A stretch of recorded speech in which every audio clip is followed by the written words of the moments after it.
Why is it that every time Black people start making progress, there's always some new rule or law or unspoken policy to knock us back down? From slave codes to Black codes to Jim Crow, let's talk about how America spent centuries updating oppression like it's iOS software, and how we're still dealing with the latest version today. Alright, so slavery technically ends in 1865. The North is like, y'all free now, congratulations. And the South is like, bet, let's make sure that means nothing at all. Enter Black codes. These were laws passed right after the Civil War to keep newly freed Black folks from actually being free, because apparently the South's biggest fear, besides accountability, was a Black person walking around without a white supervisor. But let's back this on up for a minute, because it's important to point out that before Black codes, there were slave codes, and those were laws that dictated every aspect of enslaved people's lives. Things like enslaved people can't read or write, enslaved people can't own property, enslaved people can't gather in large groups or be out past curfew. Sound familiar? That's because after slavery ended, the South just rebranded these laws as Black codes. Yeah, that's right. Black codes were basically slavery with extra steps. They made it illegal for Black people to be unemployed, because if you were jobless, they could arrest you and force you into unpaid labor. Oh, and if you did get a job, best believe it was some underpaid, exploitative mess, because these laws made sure Black folks couldn't own land, testify against white people, or even leave a job without their employer's permission. It was all about control. The South lost slavery, but they weren't about to lose their free labor force, so they found legal loopholes.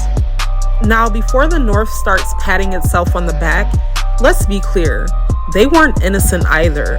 The North also had Black codes and racist laws before and after the Civil War. Black people in northern states faced laws banning them from voting, housing discrimination that kept them in segregated areas, policies that made it nearly impossible to own businesses or land. Oh, and let's not forget, slavery was legal in parts of the North too, until they slowly phased it out. And even after it ended, northern states used racist policing, restrictive covenants, and hiring discrimination to make sure Black people stayed at the bottom. Now, since they couldn't legally own us anymore, white supremacists pivoted to a new game plan: segregation. And if you're wondering who Jim Crow is, he wasn't a real person, just a racist-ass character played by a white dude in blackface. Yeah, that's what they named an entire system of oppression after. And if that's not fucked up, I don't know what is. But I digress. So, from the 1870s to the 1960s, Jim Crow laws made sure that separate but equal really meant Black folks get the short end of the stick again. Schools, buses, bathrooms, water fountains. If you were Black, your options were second class at best and non-existent at worst. And here's the kicker. Jim Crow laws were just an updated version of Black codes, just like Black codes were an updated version of slave codes. Every time America was forced to technically grant Black people rights, it responded with a new set of restrictions to make sure we couldn't actually use them. And once again, this wasn't just a Southern thing. The North had de facto Jim Crow policies too. Schools, public spaces, and housing were segregated by practice, even if it wasn't written into law.